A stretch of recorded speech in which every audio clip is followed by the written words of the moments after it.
Reforma protestante, reformadores y educación. Las diapositivas a las que daré lectura sintetizan los aspectos relevantes de la reforma protestante del cristianismo como respuesta a la crisis de la Iglesia Católica paulino-romana.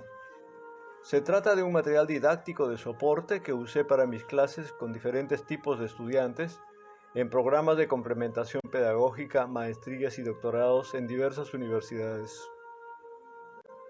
No es un material que sustituya a lo que todo docente, estudiante o persona interesada en las temáticas que expongo debe y tiene que informarse en profundidad. Tampoco pretende invalidar la información previa con la que se cuente. Su intención es provocar la necesaria contrastación de lo que digo, su análisis crítico y su reflexión para procurar una teorización deseable y válida más allá de los cánones preestablecidos. No toco los antecedentes de la reforma de la Iglesia Católica Paulina, cuyos mentores fueron víctimas de los embates de la Inquisición y la excomunión, dos de las terribles instituciones con que esa Iglesia aseguró su supremacía durante siglos. Me refiero a las reformas introducidas por el monacato de los benedictinos, por las abadías de Cluny y de Sixtaus, que si bien no cuestionaban el poder del Papa, sí estaban contra la jerarquía eclesiástica que la sostenía. Tampoco toco el cisma de 1054 negando la autoridad del Papa y que dio nacimiento a la Iglesia Católica Ortodoxa de Oriente. Sí me refiero a los principales mentores que junto a Lutero o luego de este consolidaron las diferentes formas que adoptó el protestantismo en Europa y en Estados Unidos para su expansión y dominio por el mundo. La Reforma Protestante se propuso impulsar la educación pública y universal. Universal para que todos y todas pudieran leer las Escrituras y conocer el camino de la reconciliación con Dios. Pública para lograr el objetivo que no habían alcanzado las escuelas católicas parroquiales. Uno de los principios fundamentales de la Reforma es el concepto de sacerdocio de todos los creyentes. Este concepto negaba la existencia de una clase especial de hombres llamados sacerdotes que debían preocuparse por la salvación del pueblo. Los reformadores afirmaban la necesidad de que toda la sociedad debía ser instruida para promover la sana doctrina de la fe cristiana. Algunos reformadores. Martín Lutero, 1483-1546. Fraile católico de la Orden Agustina, quien en 1517 inició la Reforma con sus 95 tesis en contra de la venta de indulgencias de la Iglesia Católica para la salvación de las almas.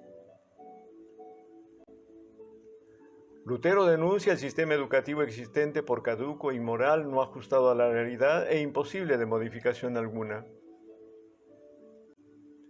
Insiste en la urgencia de aplicar otro sistema de enseñanza, resaltando la necesidad de una escuela para todos frente a una educación que postergaba a los pobres, a los esclavos, a las mujeres. En el tema educativo, Lutero dice que las responsabilidades deben estar repartidas entre los gobernantes que deben crear las condiciones y financiar la educación, y los padres que pueden crear nuevas alternativas educativas cuando el gobernante u otro poder produzcan cuestionamientos impensados para la fe. Lutero advierte que la falta de compromiso de los padres con la educación de sus hijos se contrapone al servicio de Dios. Sus ideas pedagógicas están sustentadas en su concepción teológica y tienen un sentido político, económico y social. En consecuencia, el protestantismo tiene un significado y un sentido político, económico y social y no solamente religioso. Lutero dice que la pobreza no es una causa para descuidar la educación. Por el contrario, afirma, la pobreza es una razón impostergable para educar. Afirma que la predicación acarrea y otorga paz, justicia y vida eterna. El gobierno civil, por su parte, conserva la paz, el derecho y la vida temporal pasajera. La educación, dice Lutero, debe formar y capacitar a los ciudadanos, empezando por criar y educar a los niños y a los jóvenes. Los procesos de enseñanza y de aprendizaje deben combinar lo lúdico con el análisis de la historia.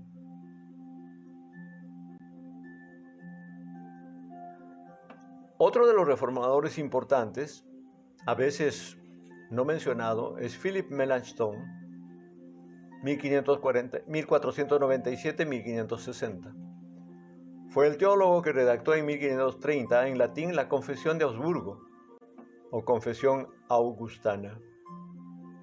Esta confesión expone los principios del luteranismo que después se llamaría protestantismo.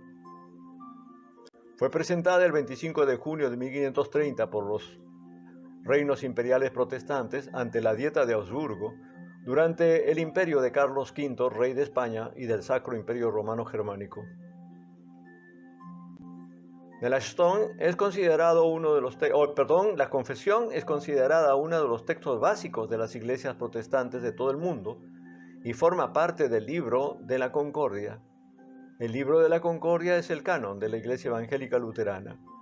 Y hay que advertir que, curiosamente, este Libro de la Concordia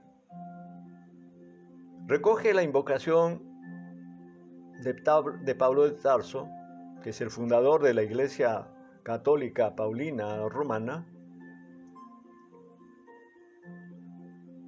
que dice: Os ruego pues, hermanos, por el nombre de nuestro Señor Jesucristo, que habléis todos una misma cosa, y que no haya entre vosotros divisiones, sino que estéis perfectamente unidos en una misma mente y en un mismo parecer. Corintios 1.10.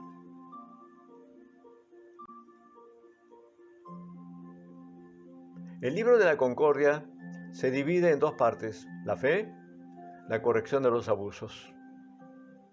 Cada artículo de cada una de estas partes es una crítica de los reformadores a las deformaciones de la fe por la Iglesia Católica y a los abusos contra la fe. Carlos V encargó a los teólogos papales que prepararan una respuesta rechazando las declaraciones de la Confesión de Augsburgo. Esta respuesta se llamó Confutatio Augustana o refutación. A los luteranos no se les entregó copia de la refutación.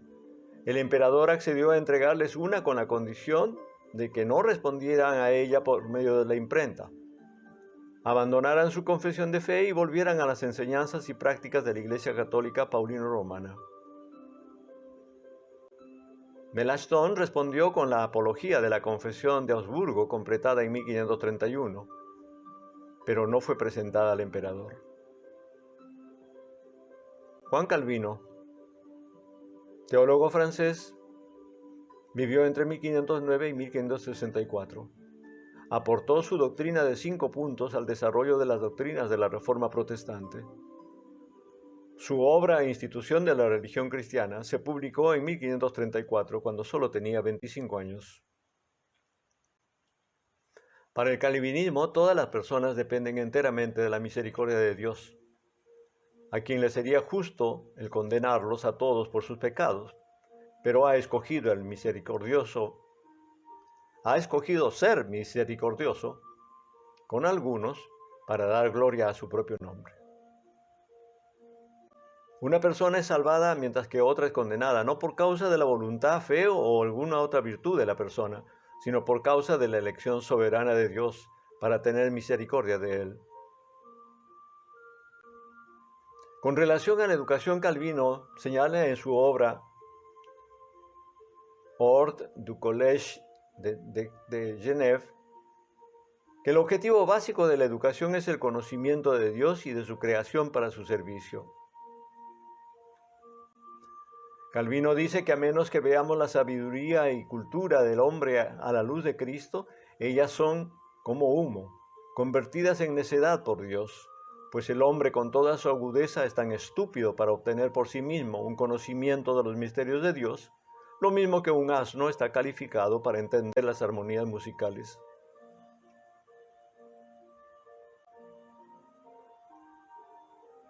El estudio de las artes, dice Calvino, y de las ciencias no es para la alabanza del ingenio humano o para el deleite de una minoría elitista, sino para la mayor gloria de Dios. Calvino fue el fundador de la Academia o College de la Universidad de Ginebra. De aquí salió la corriente de hombres jóvenes entrenados para el ministerio del Evangelio para todas las tierras de la Europa occidental.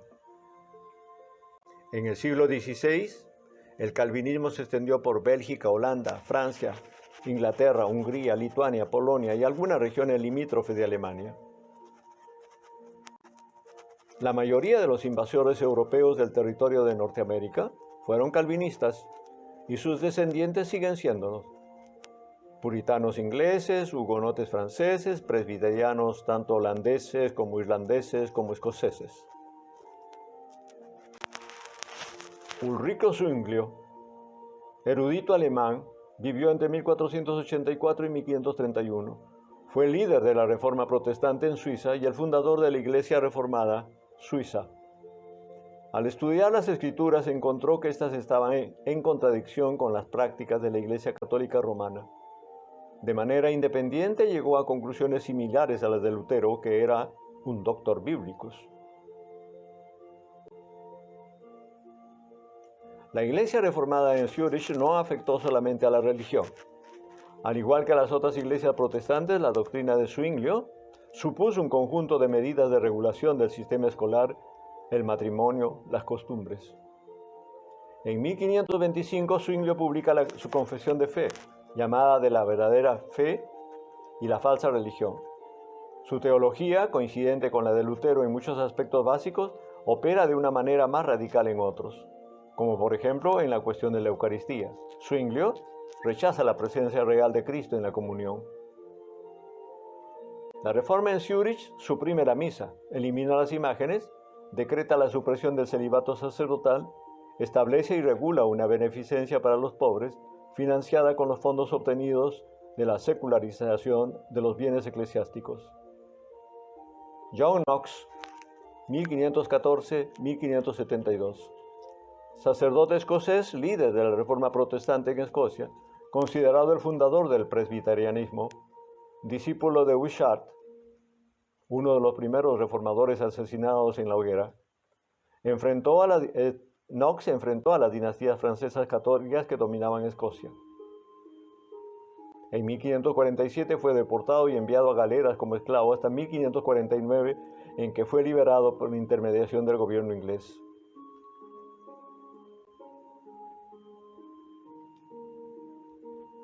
De vuelta a Inglaterra, comenzó a predicar en muchos puntos del país. Su alto reconocimiento le valió ser invitado a predicar en la corte de Eduardo VI en Inglaterra.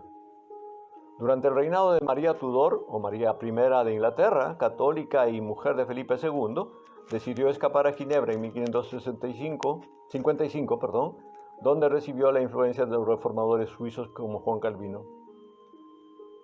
Knox participó en la creación de la conocida Biblia de Ginebra, realizada para el público anglosajón y con notas teológicas al margen. El texto fue traído a Norteamérica por los invasores peregrinos que llegaron a bordo del famoso Mayflower en 1620. La Iglesia Presbiteriana de Escocia, de inspiración calvinista, promovió el establecimiento del primer sistema público de enseñanza en Europa. Para el calvinismo, la formación de misioneros, clérigos y expertos teólogos era algo fundamental, que no debía relegarse únicamente a un sector privilegiado de la sociedad, sino extenderse a toda ella, dada la creencia en el sacerdocio universal que pregonaba el protestantismo. La gente aprendió a leer y escribir y en muchas escuelas enseñaban latín a los estudiantes más capaces. En las escuelas parroquiales de los municipios escoceses también se enseñaba aritmética. Para 1750 los escoceses se contaban entre los habitantes más cultos de Europa, con una tasa de analfabetismo estimada en tan solo el 25%.